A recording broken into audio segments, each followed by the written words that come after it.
Okay guys, ulitin natin. So tingnan natin yung gold. So nakita natin nagkaroon ng profit taking last week, no? Based sa weekly time frame sa gold market na nakita natin nagkaroon ng pullback, no? So normal lang magkaroon ng pullback if titingnan mo yung sa weekly time frame, i-zoom out nyo lang yung chart and nakita natin na massive bullish move sa gold, no? So tumaas yung gold hanggang sa 4,400 dahil yan sa fundamentals and market sentiment, no? Then if titingnan natin sa weekly is nagkaroon na siya ng pullback. Normal lang magkaroon ng pullback dito guys. So healthy pullback tinatawag ko dyan dahil gusto natin mag pullback for better entry position ng mga buy trades natin. Na mag-entry tayo ng buy position, swing trade, positional trades, no? For better price, no? If same pa rin yung fundamentals and market sentiment, so mag-enter tayo ng buy sa discounted price, no? Sa pullback.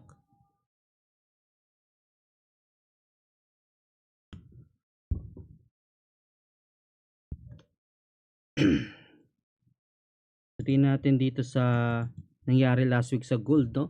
Sa CPI or inflation data. So alam naman natin nagkaroon ng CPI dito sa Friday, no? So makita natin hindi naman ganun kalaki yung difference ng actual data sa forecast na 0.1% difference. So mostly neutral lang impact nito. Hindi ganun kalakas, no? Pero magbibigay pa rin ito ng volume and sentiment sa market. Nakita natin dito is nag-hold above sa key level, may buy signal gamit yung ATS. Nag-hold dito sa key level and almost 780 yung tinaas, no? Then recently for this week, no, nagkaroon naman siya ng pullback, no? So same pa rin yung sentiment is nasa pullback phase yung gold na possible i-retest yung key level sa baba, no? Yung 4,000 or yung 3,990 key level na ito. So possible i-retest yan kung titingnan natin sa weekly time frame is hindi pa rin tapos, no? Yung pullback phase, no? Wala pa rin bullish confirmation or rejection sa baba na possible balikan yan ng market. So take note is mag-end na yung month of October. So anticipate natin na possible mag-range na lang ito. Mag-range na lang dito between sa key level na yan. Kasi titignan natin sa monthly time frame is malakas pa rin naman yung gold, no?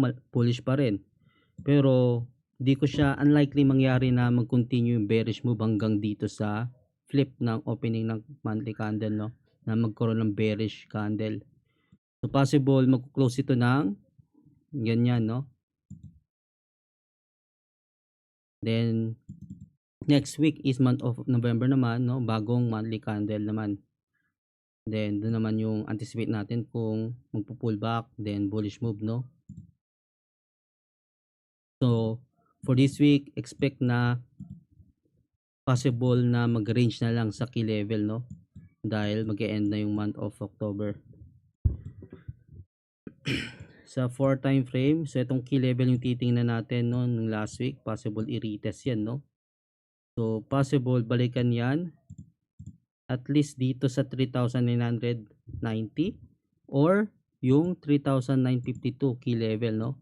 Possible mangyari yan dahil nasa pullback phase tayo ng gold. Since overall bullish vibes pa rin naman tayo sa fundamentals and market sentiment, no? So wait tayo ng pullback for better entry position ng mga buy trades natin.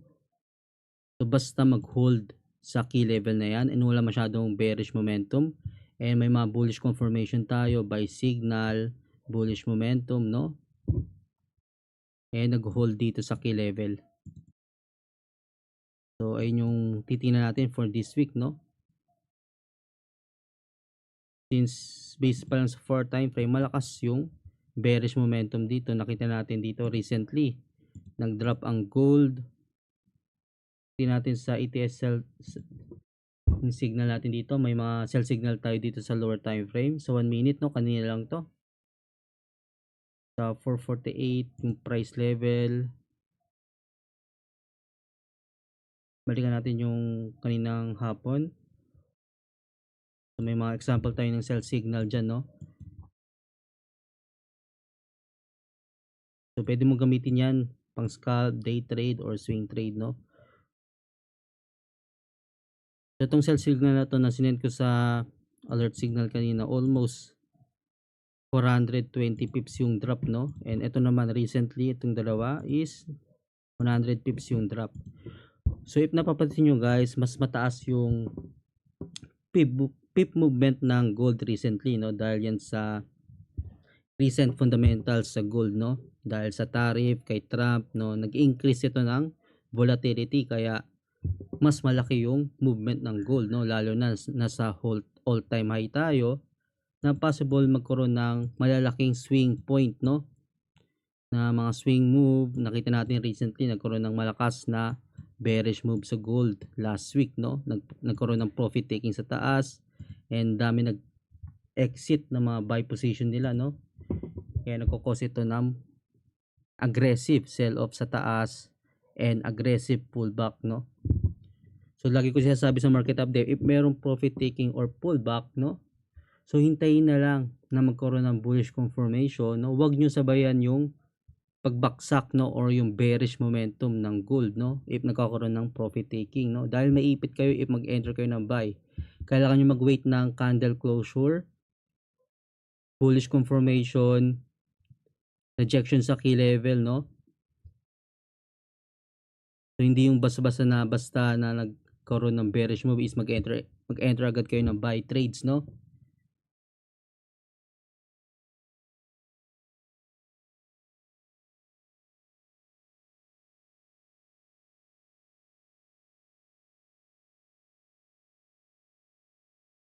Itong current price ng gold na yun, possible mag-hold yung price dito sa key level na yan, no? If magkaroon ng bullish confirmation, no?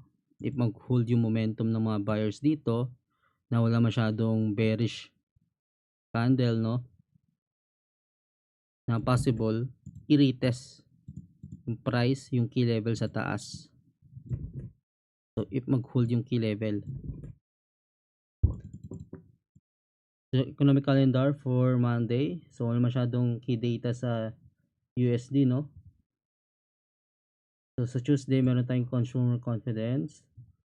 Sa Wednesday, Bank of Canada interest rate decision. Sa Thursday naman, meron tayong FOMC statement and Fed interest rate decision.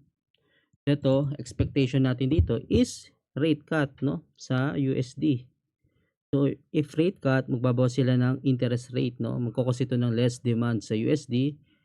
In a way, na magkakaroon ito ng demand naman sa gold dahil inversely correlated sila. Pero yung information na to is mostly pricey na siya, no? Kapag price in, possible, ang opposite yung mangyari, no? Magkaroon ng strength yung USD. Depende rin sa forward guidance ng Fed, no? Sa FOMC kung ano yung plano nila.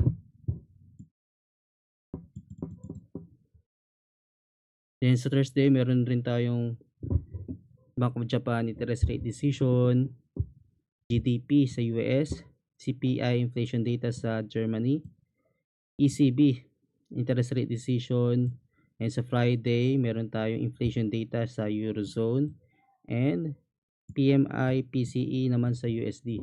So, yung mga key data natin for this week, no? So, dapat alam natin kung paano i-trade mga yan, paano i-interpret yung mga data, kung pricing na ba yung mga information, kung paano i-trade yung result ng economic data report.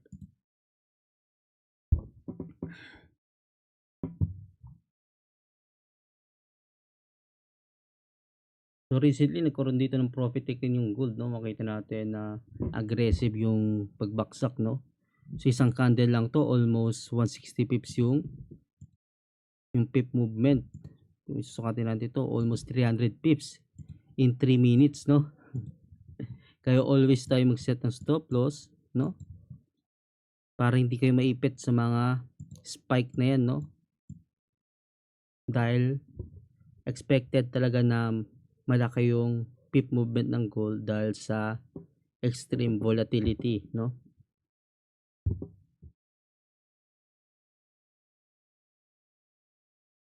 buy signal pala sa gold kanina gamit yung ATS is tumaas na siya. So almost 100 pips to or 200. So almost 130 pips, no?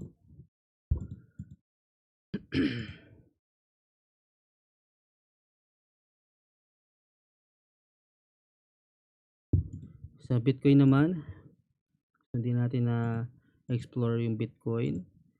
So naka-recover naman yung Bitcoin sa pullback, no, yung previous week. So malakas na yung Bitcoin na yun, no? Nasa since dito sa price na to sa buy signal nung October 17 is nag-bullish move na siya hanggang dito, no? So gusto balikan yung key level sa taas. Sa daily naman babalikan yung key level sa taas, no? Bullish buy size of Bitcoin. So if wala kang entry position, no, wait ka lang ng pullback sa Bitcoin, then doon ka mag-enter ng buy position, no? Malapit sa key level, hold above key level, no, after mag-pullback, and meron mga bullish confirmation buy signal gamit yung ATS. Sa weekly naman, yan.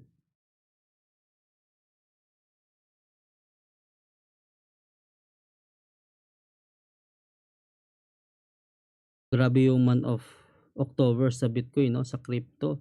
Nag-create ng all-time high, then nagkaroon ng profit taking, no.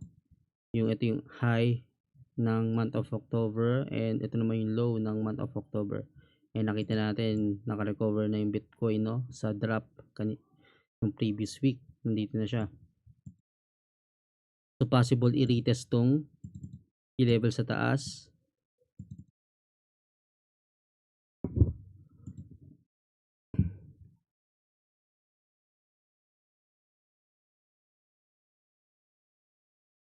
So kanina umaga may mga buy signal tayo dito, no?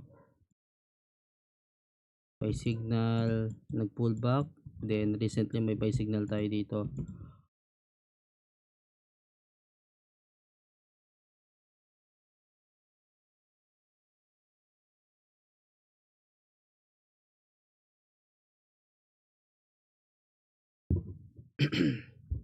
So possible balikan ng Bitcoin yung key level dito sa taas.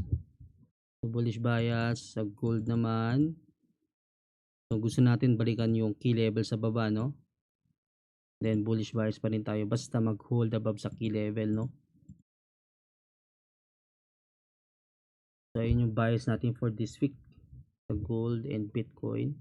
So unless may nag-iba sa fundamentals or market sentiment, titingnan natin, no? Then always adapt kung ano man yung new information sa market, no? Yung fundamentals and market sentiment.